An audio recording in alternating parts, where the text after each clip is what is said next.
오늘 하나님 주신 말씀 마태복음 16장 24절 말씀입니다.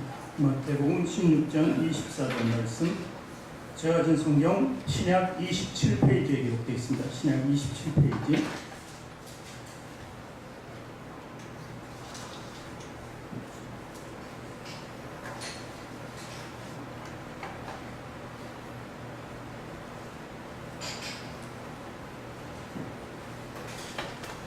신약성경 27쪽에 기록되어 있는 마태복음 16장 24절 말씀, 우리 함께 읽도록 합니다.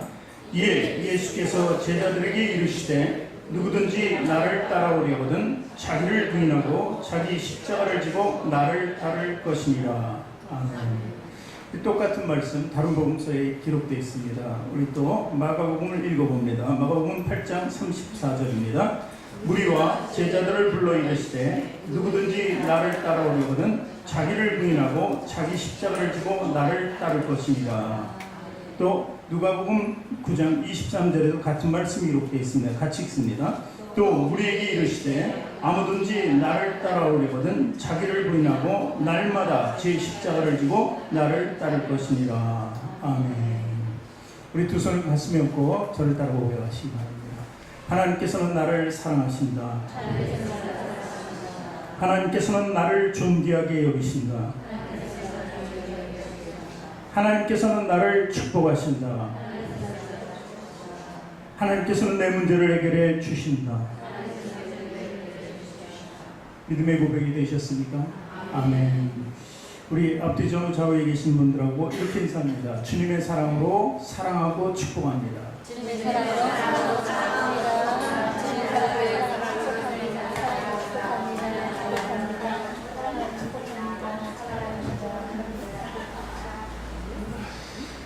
여러분 한 분 한 분을 주님의 사랑으로 사랑합니다. 그리고 축복하기를 원합니다. 동화책을 보면은 백설공주 동화책을 보면은 백성주가 이제 독의 게임에 빠지게 되죠. 독이 든 사과를 먹고 이제 잠들게 됩니다. 죽은 것은 아니고 죽은 것과 같은 거죠. 그런가 하면은 잠자는 숲속의 미녀라는 동화책을 보면은 이제 이 소녀가 만일 저주를 받아서 결국 잠들게 되는데 온 나라가 다 잠들게 됩니다.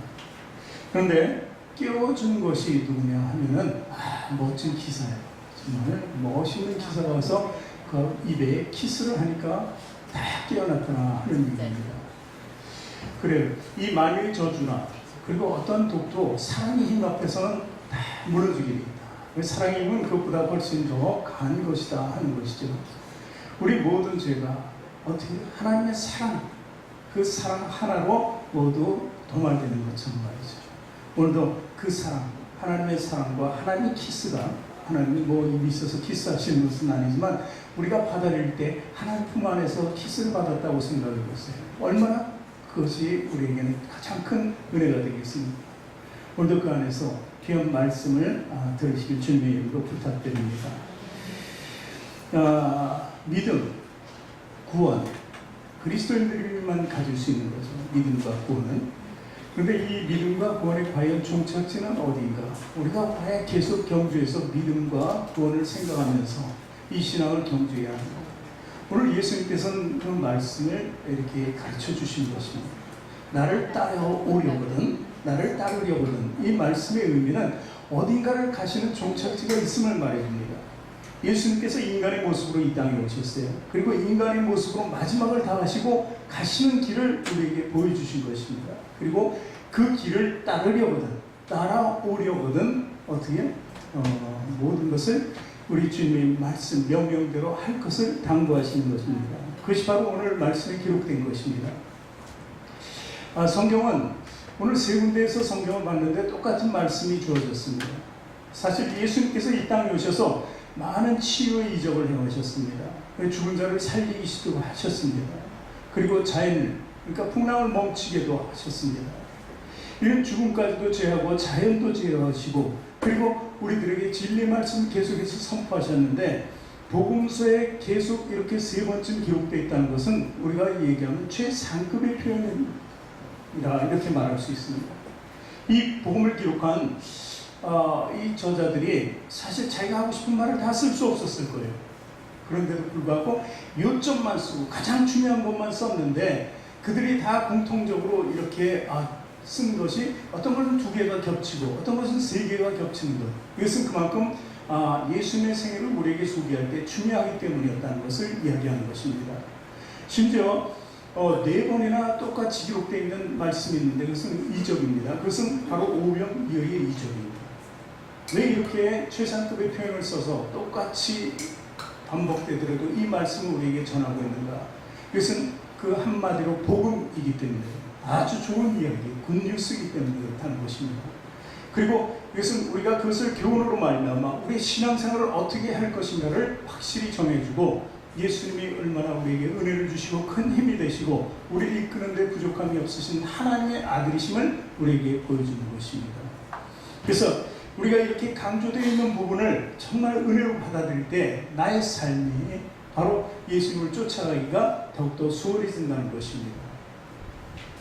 본문의 말씀 중 마태복음 말씀을 다시 한번 읽어봅니다. 16장 24절 이에 예수께서 제자들에게 이르시되 누구든지 나를 따라오려거든 자기를 부인하고 자기 십자가를 지고 나를 따를 것이니라 이렇게 기록되어 있습니다.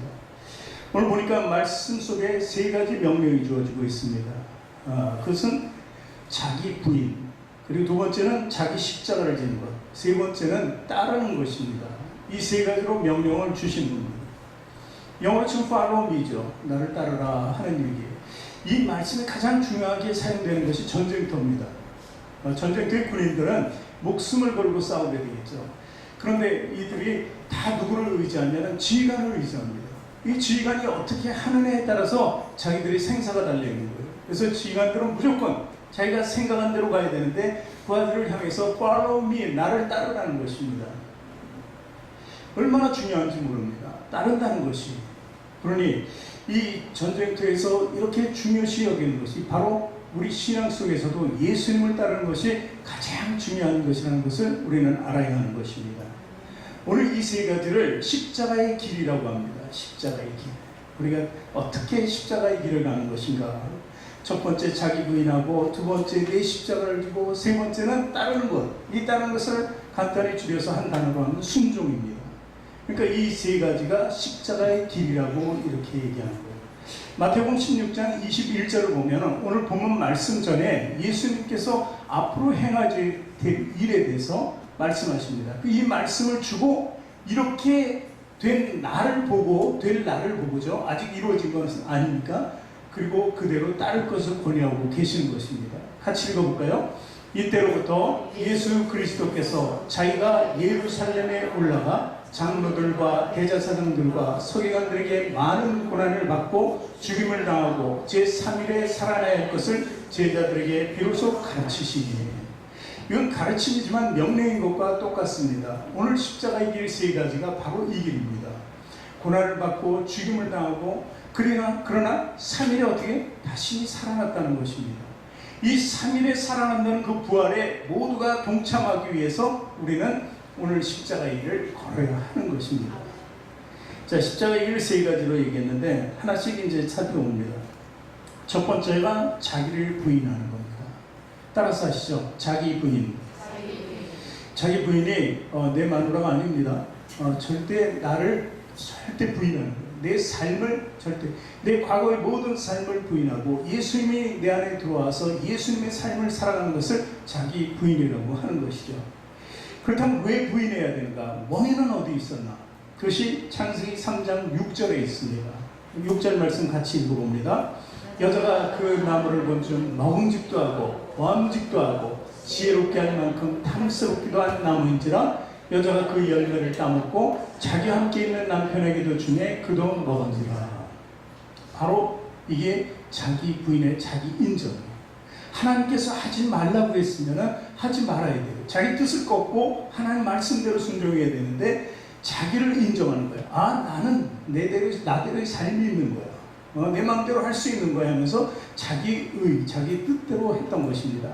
이것이 결정적인 범죄가 되었기 때문에 우리 모든 인류가 원죄라는 그 올가미에 씌워져서 다 태어나고 살아야 되는 것입니다. 그러니까 이 부인해야 될 것을 부인하지 않았기 때문에 우리가 이 땅에서 저주받은 땅에서 그 저주와 함께 세상과 함께 사단과 함께 마귀와 함께 죄와 함께 살아갈 수밖에 없었던 것입니다. 어떻게 보면 이것을 표현하면 하나님과 원수가 되었다 이렇게 표현합니다. 하나님과 원수가 되니까 우리에게 들어온 것은 무엇입니까? 저주와 멸망입니다. 그리고 절망입니다. 그리고 더 나아가서 징계와 죽음까지도 다 이게 바로 우리 삶의 전부가 됐던 거예요. 그래서 하나님은 어떻게든 기회를 주려고 그들을 살리기 위해서 그들을 저주받은 땅으로 다시 보내서 그들이 마음을 갈고 다시 돌아오기를 원했습니다. 또 한 가지의 약속은 그들이 그것도 감당하지 못할 것 같아서 여인의 후손이라는 예수 그리스도도 약속하신 것입니다. 좀 전에 보았던 나무를 본즉 먹음직도 하고 보암직도 하고 지혜롭게 할 만큼 탐스럽기도 하다. 이것이 바로 우리가 지금 추구하는 이 땅의 삶이에요. 먹음직도 하다는 것은 뭐예요? 육신을 위한 삶이에요. 육신의 욕망을 가지고 살아가는 것입니다. 그리고 보암직도 하는 것은 뭐예요? 안목의 정욕을 가지고 사는 거예요. 육신의 정욕, 안목의 정욕, 지혜롭기도 할 만큼 탐스럽기도 하다. 이것은 바로 우리들의 이 생의 자랑을 두고 하는 얘기예요. 이 선악과를 보고 아담과 하와가 이 범죄를 저지른 것처럼 우리는 이 땅에서 이 세 가지를 또 범죄하고 있다는 사실입니다. 하나님께서는 어쨌든 기회를 주었는데 또 그리고 하나님께서 보니까 세상이 점점 더 죄악에 물들어가는 것을 볼 수 있습니다. 창세기 6장 5절에 보니까 이렇게 기록되어 있습니다. 여호와께서 사람의 죄악이 세상에 가득함과 그의 마음으로 생각하는 모든 계획이 항상 악할 뿐임을 보셨다. 이렇게 말씀하셨습니다. 인류가 좀 번성하기 시작했습니다. 그런데 점점 더 죄의 구렁텅이, 착한 사람도 악한 사람과 혼합되어서 모두가 악해지는 그런 변모한 그 세상이 되었다는 거예요. 그래서 이때 하나님께서 한 번 심판하셨는데 바로 노아의 홍수로 인한 심판이었다는 것입니다. 그러니까 인간은 이렇게 살아갈 수밖에 없었던 것입니다. 노아는 그러나 순종했죠. 어쩌면 이 순종이라는 단어는 우리에게 큰 의미가 있습니다. 노아는 어떤 순종을 했습니다. 무려 120년간을 하나님의 뜻대로 살았습니다. 거기서 방주를 지었던 것이죠. 남들이 미친 사람을 조롱하며 비웃었겠지만 그렇지만 그는 묵묵히 자신의 삶을 하나님께 드렸습니다. 그리고 또 자기가 낳은 아들들도 다 그 일을 시키면서 순종의 삶을 드렸던 것입니다. 이것이 바로 원수와 있던 관계를 회복하는 길입니다. 그러니까 어쩌면 과거 구약에서는 순종을 통해서 화목을 이렇게 얘기했던 것입니다. 그러나 그것도 마음과 뜻대로 되지 않으니까 여인의 후손이라는 예수 그리스도를 이 땅에 결국 보내신 것이죠. 예수님께서는 한마디로 이 땅에 죄를 멸하러 오셨습니다. 그 방법이 어떤 거라고요? 오늘 십자가의 길을 가는 것이었습니다. 그리고 또 우리에게 보여주시고 그대로 행하시고 우리에게 권하고 계시는 것입니다. 예수님의 자기 부인은 결정적인 곳에서 나타납니다. 마태복음 26장 39절에 보면은 자신이 겟세마네에서 기도할 때 그 기도를 통해서 그 고통, 고난, 그 죽음에 대해서는 너무도 힘이 들었습니다. 그래서 이 잔을 피할 수 있다면 이 하나님의 계획을 바꿔줬으면 하는 거예요. 그러나 결코 하나님의 뜻대로 하지 내 뜻대로 바꿔달라고 이렇게 간하지는 않았습니다. 주님의 원대로, 아버지의 원대로 해달라고 이렇게 한 것입니다. 이것이 자기 부인이에요. 내 생각과 내 뜻이 다 옳은 것 같고 너무나 힘들어서 이번만큼은 좀 이렇게 해주면 안 되겠습니까? 해야 되는데도 불구하고 그 뒤에는 하나님의 뜻대로 해달라는 것이 뒤에 있지만 그것이 우선이 된다는 것을 얘기하는 것입니다. 그러니까 자기 부인은 우리에게 보여주신 예수님을 볼 수 있는 것입니다. 또 예수님은 요한복음 15장 1절에 자기 부인에 대해서 이렇게 말씀하십니다. 나는 참 포도나무요 내 아버지는 농부라. 포도나무가 참으로 그래 아무리 좋고 결실을 아무리 맺는다 그래도 농부가 없으면 그 포도나무는 제대로 성장할 수가 없습니다. 그리고 포도나무가 죽든 살든 이것은 누구의 뜻이? 자신의 뜻이니 나무에게는 아무 힘이 없습니다. 농부에게 모든 권한이 있다는 것을 얘기합니다. 그러므로 자기를 부인하는 말씀이 이 말씀에 나는 포도나무여 내 아버지는 농부라 하면서 우리에게 보여주고 있습니다. 그러면서 이 말씀 뒤에는 어떤 말씀이 나옵니까? 그러니 너희도 너희 뜻대로 살지 말고 누구의 아버지 하나님의 뜻대로 살아야 할 것을 얘기합니다. 그것이 바로 다음 절서부터 나오는 말입니다. 2절부터 그렇다면 우리가 자기 부인을 어떻게 해야 되는지를 우리 읽어보겠습니다. 무릇 4개 붙어 있어. 2절 같이 읽을까요? 무릇 4개 붙어 있어 열매를 맺지 아니한 가지는 아버지께서 그것을 제거해 버리시고 무릇 열매를 맺는 가지는 더 열매를 맺게 하려 하여 그것을 깨끗하게 하시느니라. 너희는 내가 일러준 말로 계속해서 보죠. 3절 너희는 내가 일러준 말로 이미 깨끗하여졌으니 내 안에 거하라. 나도 너희 안에 거하리라. 가지가 포도나무에 붙어있지 아니하면 스스로 열매를 맺을 수 없음 같이 너희도 내 안에 있지 아니하면 거하리라. 나는 포도나무여 너희는 가지라. 그가 내 안에 내가 그 안에 거하면 사람이 열매를 많이 맺나니 나를 떠나서는 너희가 아무것도 할 수 없습니다. 이게 자기 부인이 이 마지막 말씀. 나를 떠나서는 너희가 아무것도 할 수 없다. 우리가 하나님께 대해서 기도할 때도 마찬가지예요. 신앙생활을 아버지 나는 아무것도 할 수가 없어요. 하나님께서 우리 그런 얘기를 쉽게 합니다. 근데 정작 실상 보면 내가 다 하고 있는 모습을 볼 수 있어요. 그러면서 좌절하는 거에 안 되니까. 그리고 또 어떤 때는 하나님 왜 이렇게 나를 막으시는가 원망할 때도 있다는 것입니다. 자기 부인은 뒤로 한 거예요. 자기 인정을 앞세운 거예요. 내가 할 수 있다는 것을 앞세우고 뒤에는 꼭 그렇게 하나님께 대해서 허탄한 말을 이렇게 기도하는 모습을 볼 수 있다는 것입니다. 그러나 우리는요 무엇이든 구하지 말고 구할 때도 아버지께서 모든 것을 주실 것이라는 것을 말씀드립니다. 나는 아무것도 할 수 없다는 것이죠. 그래서 예수님이 오늘 이 말씀을 좀 보니까 예수님과 하나님과 연결고리를 만들어 주신 거예요. 근데 연결고리를 만들기 위해서 예수님이 하신 일이 뭐냐면 역시 겟세마네 기도를 보니까 자기 부인을 하신 거예요. 예수님도 스스로 자기 부인을 하고 우리와 하나님의 연결고리를 만들었다는 것이죠. 그게 바로 포도나무의 비유라는 것입니다. 사도 바울은 죄 중에 괴수가 맞습니다. 예수 그리스도를 믿는 자를 처단하는 율법의 앞장선 사람이었으니까, 바리새인 중에 바리새인이었으니까. 그런데 그는 자기 호칭을 그렇게 합니다. 그런데 큰 은혜를 입게 되죠. 다메섹 도상에서 예수님을 만납니다. 어떤 특별한 가르침을 받은 것도 아닌데 부활하신 예수님을 만나는 순간 자기 인생이 완전히 달라지게 됩니다. 그리고 그는 이렇게 고백하죠. 고린도전서 15장 10절에 보니까 그러나 내가 나 된 것은 하나님의 은혜로 된 것이니 내게 주신 그의 은혜가 헛되지 아니하여 내가 모든 사도보다 더 많이 수고했으나 내가 한 것이 아니요 오직 나와 함께 하신 하나님의 은혜로다. 자신의 삶이 완전히 바뀌어서 자신의 인생을 모든 것을 하나님께 드렸습니다. 그리고 주 예수 그리스도를 위해서 일했습니다. 그러면서도 자신은 모든 인정을 다 거부해서 사람들이 야, 저 사람 신이 아니냐 막 이렇게까지 막 지켜 올려도 막 옷을 막 보면서 찢으면서 내가 아니다, 내가 왜 나는 아니다, 하나님이 하셨다, 그리스도가 하셨다, 그렇게 살아온 인생이 바로 나를 부인하는 삶이라는 것입니다. 우리도 그래야 돼요. 우리가 한 것이 아닙니다. 하나님께 헌금을 하고 헌금을 드리고 또 내가 봉사하고 헌신한 것이 바로 내가 한 것이 아니라 하나님께서 은혜를 주셔서 그 통로로 내가 하는 것이다, 이렇게 인정해야 된다는 것입니다.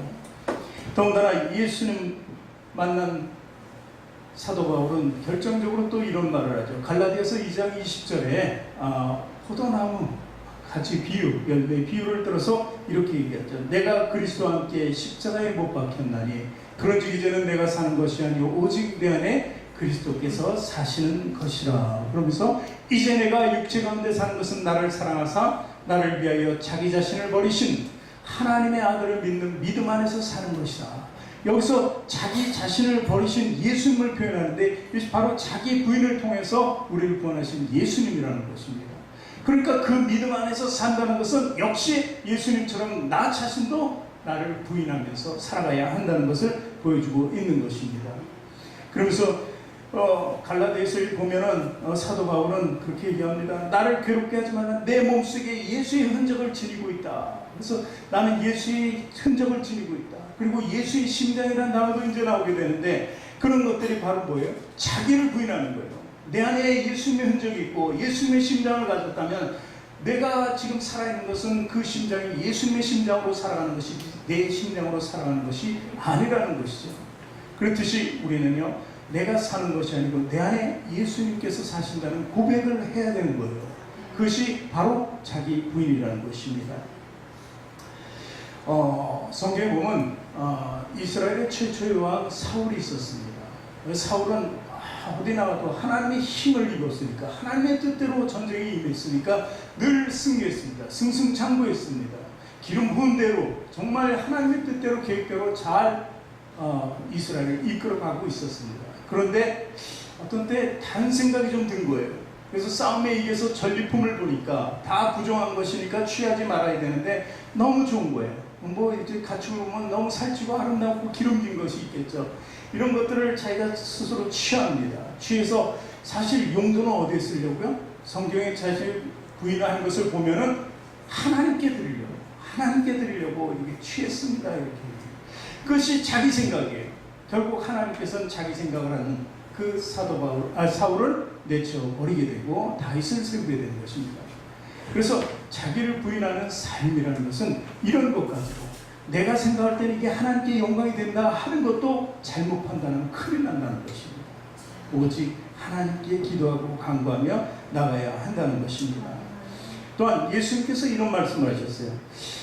팔복을 산상수훈에서 말씀하시면서 첫 번째 뭘 말씀하셨냐면 마태복음 5장 3절에 보니까 심령이 가난한 자는 복이 있나니 천국이 그들의 것이다. 심령이 가난하다 하는 얘기가 뭐예요? 예전에 내 힘으로, 내 모든 능력으로, 내 지식으로, 지혜로 살았다는 거예요. 그런데 이것들이 다 되지 않는 거예요. 당시 이스라엘 백성들의 모습이, 가난한 자들의 모습이 그랬어요. 내 처지를 보니까 내가 아무것도 내가 할 수 있는 것이 없었습니다. 그렇게 마음이 완전히 비워지니까 찾을 수 있는 대상은 바로 하나님밖에 없었다는 것입니다. 그러니까 심령이 가난하다는 것은 우리 삶에서 우리 처지에 있는 모든 것, 내가 가지고 있는 모든 것들을 내려놓을 수 있어야 돼요. 그래야지 그것이 비워질 때 예수 그리스도가 그 안에 들어오고 성령이 들어오셔서 성전을 세우고 하나님께는 모든 것을 드릴 수 있게 된다는 것입니다. 그래서 심령이 가난하다 한 것도 역시 자기를 부인한 방법을 이루었다는 것입니다. 그래서 우리는 심령이 가난해서 늘 하나님께 매달리고 하나님을 찾는 성도가 되어야 한다는 것입니다. 십자가의 삶이라는 게 사실 그렇게 쉬운 것만은 아닙니다. 두 번째 보니까 자기 십자가를 지고 따르라 이렇게 기록합니다. 자기 십자가를.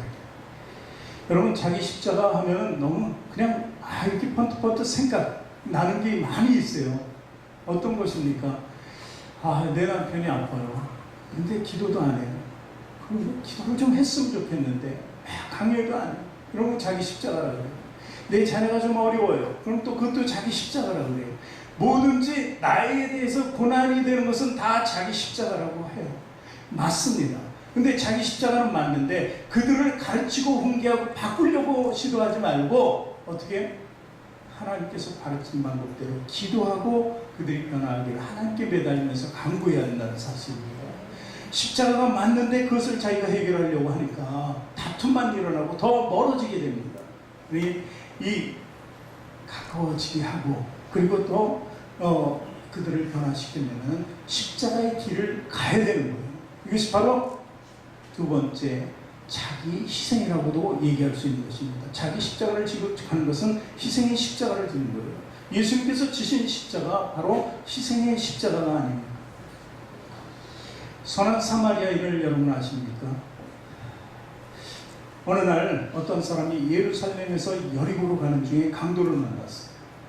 사실 이 말씀에는 예루살렘은 하나님의 도성을 얘기하는 거예요. 여리고라는 것은 역사적으로 보면은 사실 죄의 악을 상징하기도 합니다. 그러니 강도 만날 수밖에 없죠. 이 한 절에서 우리는 도성을 떠나지 말아야 돼. 하나님을 떠나지 말아야 돼. 근데 이 떠난 인생이 있었습니다. 강도를 만났습니다. 만나가지고 그냥 거의 죽을 정도로 되어 있습니다. 다 뺏기고 맞았겠죠. 그런데 마침 한 제사장이 그를 지나갑니다. 그런데 피하여 지나갔습니다. 또 레위인 한 사람도 또 지나갔는데 또 그도 역시 어떻게 지나가 버렸어요. 피해서 지나갔다는 거예요. 그냥 지나간 것이 아니라. 왜냐하면 그들은 율법주의자이기 때문에. 율법으로는 피는 부정합니다. 저 사람이 잘못된 것은 좀 전에 얘기했잖아요. 예루살렘 떠나서 여기 보러 간다. 이런 생각도 드는 거예요. 그러니까 율법적으로 봤을 때는 피해야 되는 거예요. 그냥 지나가는 거예요. 피하여 지나가야 되는 거예요. 그런데 율법적으로 자기가 거룩하다고 하는 사람들은 다 거룩하기 때문에 피해갔지만 거룩하지 않은 한 사람이 있습니다. 사마리아인이에요. 사마리아인도 그 길을 가고 있었습니다. 그를 보았습니다. 사마리아인은 어떤 사람입니까? 예전에 북이스라엘이 하나님께 순종치 않아요. 하나님을 다 떠났기 때문에 아수르에 대해서 아수라는 나라를 사용해서 북이스라엘을 심판해버립니다. 그들을 멸해버리죠.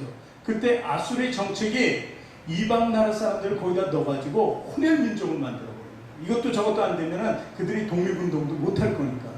그때 혼혈하여서 생긴 거예요. 생긴 자손들이 사마리아인이라고 해요. 그래서 저주받았다 해서 그들은 죄인의 굴레를 벗어나지 못한 그런 사람들이었습니다.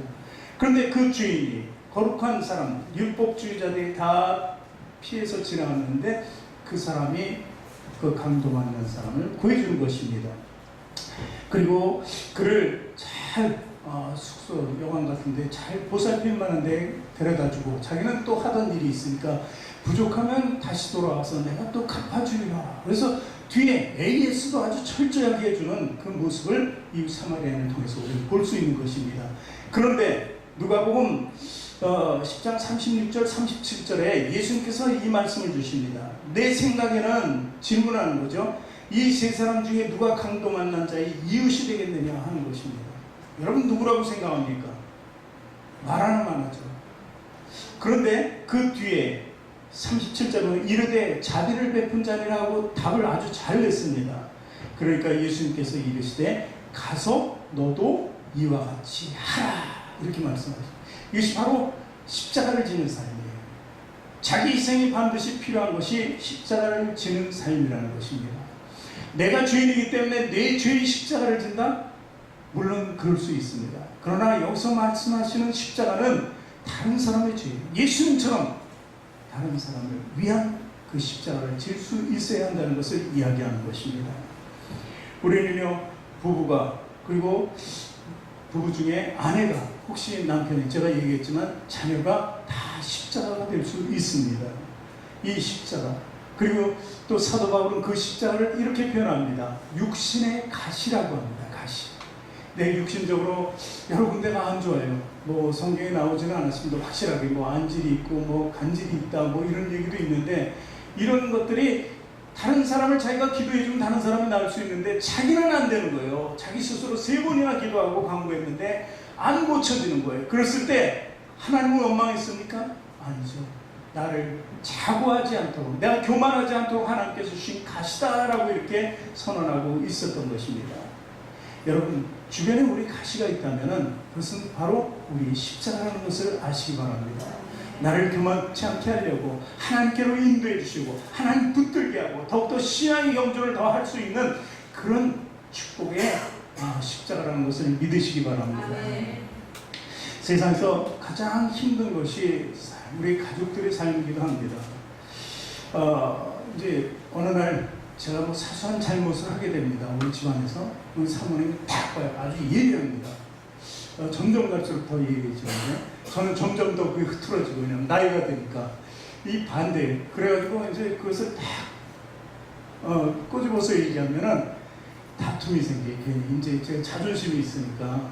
그래서 막 다퉈요. 근데 다투서 결정적으로 누가 이기냐면 제가 져요. 사모님이 이기고 늘 제가 지요. 근데 그 한 번으로 지는 것이 아니에요. 사실은 2번 지는 거예요. 저 자신과의 싸움에서도 또 진 거예요. 왜? 제가 부인을 했기 때문에. 내 자신이 아니다라고 부인하는 그것도 잘못되었기 때문에 그 잘못된 것도 진 거고, 이렇게 많이 말을 오고 가고 해봐야 나는 소득이 될 것이 없으니까 그것도 진 거고. 그러니까 이렇게 두 번 진다는 것입니다.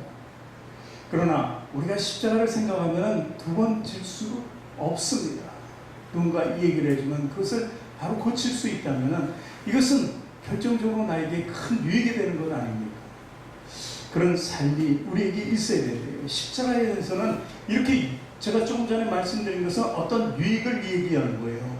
유익이 있을 수 있다는 것을 얘기하는 것입니다. 그 유익이 무엇이냐면 나를 따라오라 하는 거예요. 나를 따라오라 하는 것이 바로 유익이라는 것입니다.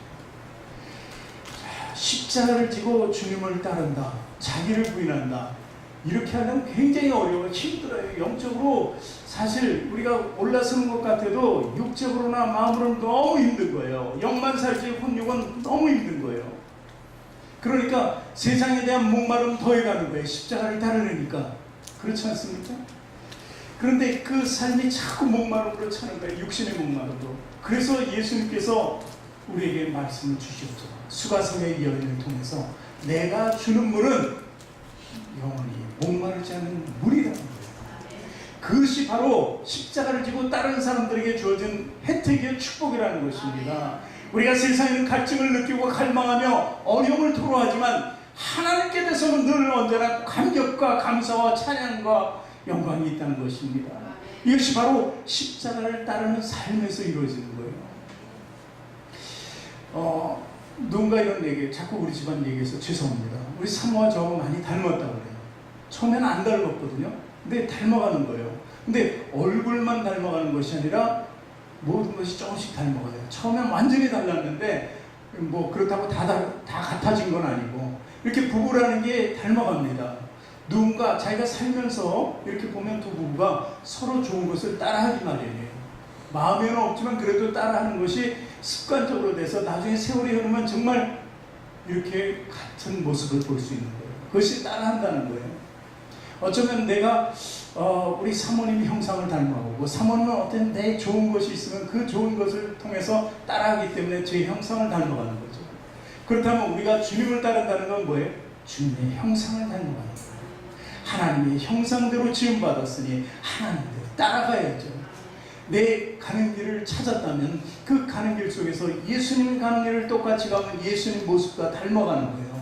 사람들이 그러잖아요. 저 사람 마치 예수님 같아 이렇게 얘기해요. 예수님이 어떻게 생겼는지 알 수 있습니까? 우리 동양인인데 한국 사람인데 똑같을 수 있습니까? 아니죠. 근데 예수님 같아 이런 얘기예요. 왜?